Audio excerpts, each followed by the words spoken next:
I'm here today with Edi Stephenson from BDC. Edi, it's great to have you with us today.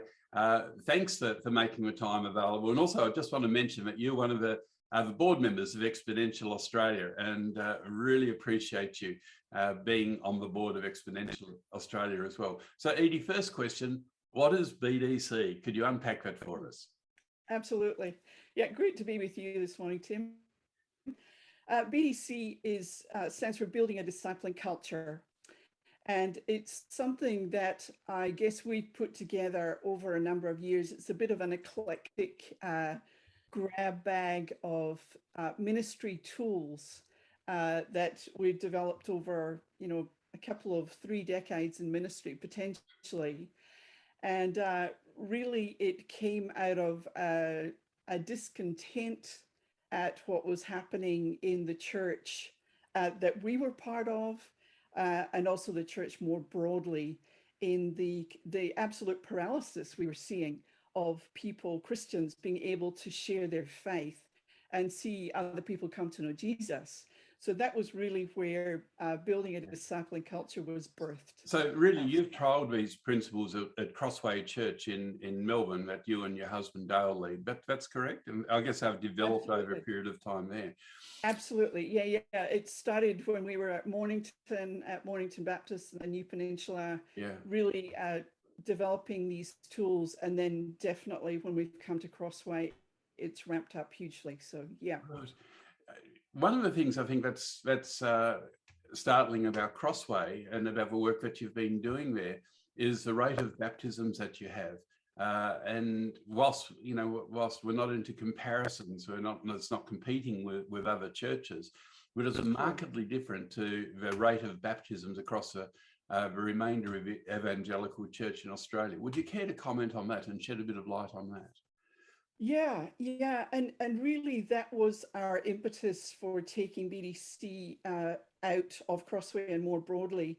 The church in general averages about 100 people showing up to worship. We'll see one person come to know Jesus per year, which is appalling.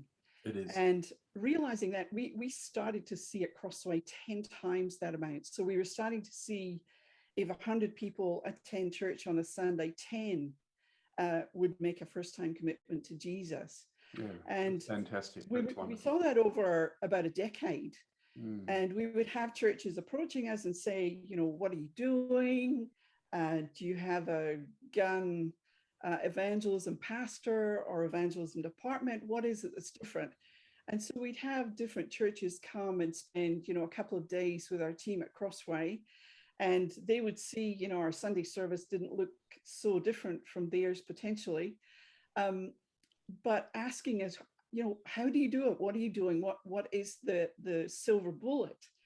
And of course, there is no silver bullet, but we have developed over years across all of our departments, across everything we do, is this missional impact that no matter what position you have at Crossway, we all have the mandate on us to be disciples that make disciples. Yes. And that has, there's only we're never sure what the percentage of Crossway is who've actually embraced that, but the percentage that have embraced it, we're seeing 10 times the national average of people coming to know Jesus, which is fantastic.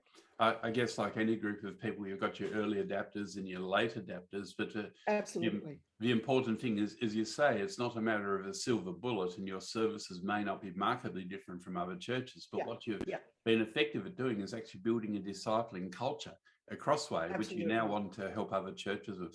So can you give us an idea of the churches, the kind and style of a number of churches that you're currently working with here? Yeah. So currently we launched this 2 years ago, and we're working with 13 denominations, which is pretty exciting. Who even knew there were 13 or more denominations, but there are. There's many more than that. Yes. But the beauty of building a discipling culture is that we're dealing with biblical principles. So the basic biblical principles can be translated into any denomination. And I think that's the joy of it, that we're not hitting up against denominational walls, but really when you're simply teaching the principles that Jesus lived out, it can be translated into any denomination. And that's what we're seeing. That's great. And roughly how many churches are you currently working with? Right now, we're working with about 120 churches. That's incredible. That's slightly over 1% of the Protestant churches in Australia at present. It is. And our vision over 10 years was to work with 10% of the Australian churches, but we have been told that probably we need to up that to 16 for actually to have a tipping point. Yes. So who knows? We might change that stat. Yes, it's interesting. 16% is the tipping point that an exponential of the United States also work with. So I guess really? There must be some science behind that. But their mission and vision is to get to 16% of American churches reproducing. Wow. Now, so Edi, tell us, what difference does it make? What difference does BDC make to a church? Yeah. Well, I think one of the things is people need to experience the pain of the paralysis of what we're doing. I think it's Andy Stanley who says, when the horse has died, it's time to get off. But there's a lot of churches on dead horses thinking we will achieve a different outcome next year. So the difference that we're seeing is actually to change the narrative of what's happening in the church. So it involves an unlearning of what a lot of churches have been doing for so many years, running, so busy, running so many programs, but to actually unlearn some of that stuff and to relearn what is actually making impact. So not just running programs for program's sake, or because there are children in the area, or because there are youth in the area, but actually looking at how can we impact, how can we change lives by what we're doing, not simply running a program. The success is not having however many people in your facility. That's not success. That's simply process. But success is actually seeing lives changed, people coming to know Jesus and the impact of that. So the difference we're seeing is actually mobilizing ordinary people. It used to be a Christian, the highlight of a Christian was to invite someone along to church for the professional to share Jesus with them. Yes. But actually realizing that we all have that mandate on our lives. So it's mobilizing the church broadly, so as anyone, anywhere, anytime can share Jesus. It needs to be so simple that it's actually an anyone thing, and changing the narrative that plays in Christians' minds too I can't do it. I don't know what to say. I don't have the words. What if they ask me a hard question? Actually giving them tools, simple tools that will allow them to be able to share their faith. Is some of the difference that BDC is making. No, that's great. So you're simplifying it so it's reproducible, so anyone can basically do it. Edi, tell us, why is it a 2-year journey? To take people on? Well, the whole thing of changing culture is why it has to be a 2-year journey. It should probably be a 5-year journey, actually. But that would take too long. But it's not just dumping information on someone. It's actually journeying with them to have them unlearn and relearn so much of what they've been doing. So it actually takes at least that 2-year journey of so building a discipling culture is we work with the leader of a church, he or she, and a group of people that they gather around them. So maybe 5 or 8 people from their church. And then what we do is we actually coach them on a fortnightly basis via Zoom. We meet with them for 1 hour a fortnight. And so it's not just the pastor who's hearing what's happening and he has to then tell everyone in his church, but it's the pastor and a group that they have gathered around them are all on this journey together, and they're developing their own personal stories of evangelism. So it's not hearsay, but it's actually they become practitioners of sharing their faith. And I remember one of the churches I was working with, the pastor said to me, to my absolute shame, I've been a pastor for 30 years and I've never done this. I've never walked with someone until they came to know Jesus. Wow. And I think that story could probably be repeated many times. Oh dear. Yeah. I think what you just highlighted there is that sometimes as church leaders, we can make the mistake of thinking that our role is just to lead, but none of us are exempt from a commission to go and make disciples. Absolutely. And we Absolutely. have to do that.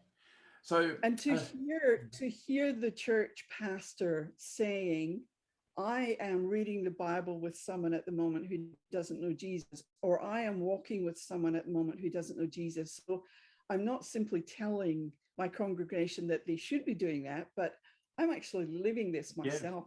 Yeah. And here's Absolutely. my story. I think there's nothing better than doing that, to be honest. It's I can certainly relate to that. So tell me, Edi, across the churches that you're working with, are there any common obstacles or problems that the churches face in building a discipling culture? And do you have any advice on how they can overcome those? Yeah. Change is probably one of the problems. We encourage the churches to go through everything they do and to ask the why question. Why are we doing this? Why are we running that? And then to look at the impact as well. So I think that's one of the biggest hurdles, is that people feel that they need to run programs. That's what they've always done. So actually be able to achieve more by doing less, by doing it differently, is something that they have to really wrap their heads around. So that is definitely one of the problems. But I think, again, because we're on that 2-year journey with them, we're able to discuss every fortnight what's happening in their specific church. So it's not just a general dump of information, but it's actually working with that church, saying, how are you going with this? What are the things that you've discovered last week that were hard? What are some of your wins? So being able to encourage them, being able to pray with them, being able to support them. And the accountability is huge too, because I think if you know that someone is coming back the next week and is going to ask you again how you went, that accountability does wonders for us. We respond to accountability amazingly.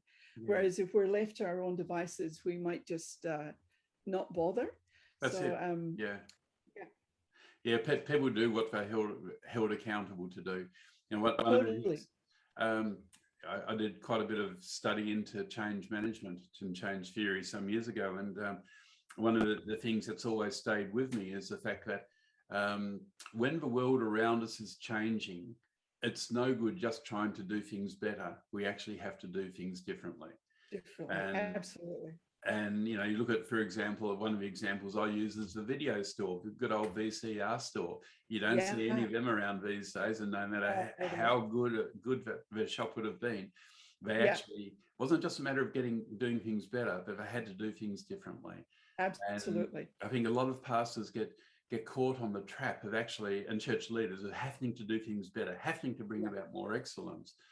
And I'm not knocking excellence, but that's one of the reasons why there's such a high burnout rate, because we got on the performance track instead of looking for the different.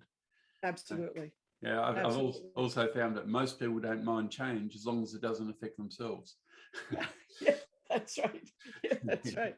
Anyway, totally. That's enough of that. So just on your journey, it's just an exciting journey that you've been on with BDC. What have you learned about the way that Jesus made disciples? And I think that's one of the biggest learns. I mean, it sounds ridiculous, but it is one of the biggest learns in going back to the words, the ways, and the works of Jesus. So we're familiar with the words of Jesus and the works of Jesus, but we don't seem to pay much attention to the way that Jesus did what he did. And so really a huge part of building a discipling culture is going back to how Jesus did what he did. And Jesus was relational. He spent time in the marketplace with people. He spent time in the synagogue with people. He invested in lives. People were precious to him. They weren't, they weren't a project to be converted or to be, you know, liberated with. They were precious. Yeah. And so Jesus met someone and walked with them at their pace. He met them where they were, and he walked with them towards faith in him. So it wasn't a one thing fits all, mechanism. It wasn't a dump of information, but it was loving them and loving them generously and engaging with them and the things that concerned them, and the challenges they had, and really taking them on that journey. So he used invitation and challenge beautifully with people, inviting them to come into his life, and then challenge to not stay the same as they were. And so just looking at some of the way, obviously Jesus was the master discipler, the master in most things, but going back to the ways of Jesus are absolutely game changers. Yeah, So yeah, no, that's what we're doing, really. that's fantastic. Last question, Edi, it revolves around the difference between evangelism and discipleship. And I guess going back to the 1990s and early 2000s, there's so much focus on evangelism. And I guess that really hooked into the whole church growth principles that we saw at the time. But I've noticed over the last 10 years, roughly 10 years, there's been a real shift away from evangelism as being a self-contained issue in itself to the broader issue of making disciples, and call it disciple making or discipleship. Could you talk us through the difference between the two and why that's important? Sure. And I think in many ways, evangelism has been relegated to an information dump. Giving someone a leaflet or cold calling on someone and sharing Jesus with them, rather than what Jesus did of that zone of challenge, of walking with people. Everyone, can engage with Jesus at their own time, depending on where they are. But if you just do an information dump on someone, they may say, I'm not ready for that, and walk away, and they're lost. But if you actually engage with someone, we talk about having casual conversations, meaningful conversations, spiritual conversations. So actually taking people on that journey of faith, giving them access to your life, having access to their life, being interested in them and loving them, is actually the discipleship pathway that Jesus did. It wasn't simple. I mean, obviously Jesus did pass on information, but it wasn't outside of walking with people in relationship. So he walked with them and did the relationship, the information as part of a relationship. So I think evangelism tends to be more of a conference or a dump. Discipleship is a journey, is a long-term relationship with someone until they come to faith. So evangelism is just one part of the whole discipleship process, but like Jesus said in Matthew 28, 19, 20, the Great Commission, it's teaching them to obey or to apply everything that he has taught us. And absolutely. So that's a lifelong journey. That's a journey of sanctification as well, isn't it? As we walk that journey. No, that's great. Look, I'm just so delighted to see the work that you and Dale and the team are doing, and the impact that you're having on so many churches across our nation. And I think the fact that after 2 years, you're already touching on probably 1.2% of the Protestant churches in our country is phenomenal. But I certainly look forward to seeing that grow. Now, in terms of church planting, one of the things that is dear to my heart, and that is that if we're to see healthy disciples planting healthy churches, they've got to come out of healthy churches that have a kind of DNA. Absolutely. And so I don't think it's possible to have a healthy church planting movement across our country, or should I say movements across the various tribes, unless we see health being brought to those tribes. And so I'm just very, very encouraged. Absolutely. And obviously we celebrate, and we're involved in church planting, but as you say, Yes, you are. We plant ourselves. So we want to be a healthy church planting a healthy church, not a stagnant church planting a stagnant church. So yeah, absolutely, Tim. Yeah. Fantastic. Well, Edi, thank you so much for your time today. Really appreciate the insights that you brought and your wisdom and what you and Dale and the team are doing. So thank you. Pleasure, Tim. Pleasure. Lovely to catch up with you today. Bless you.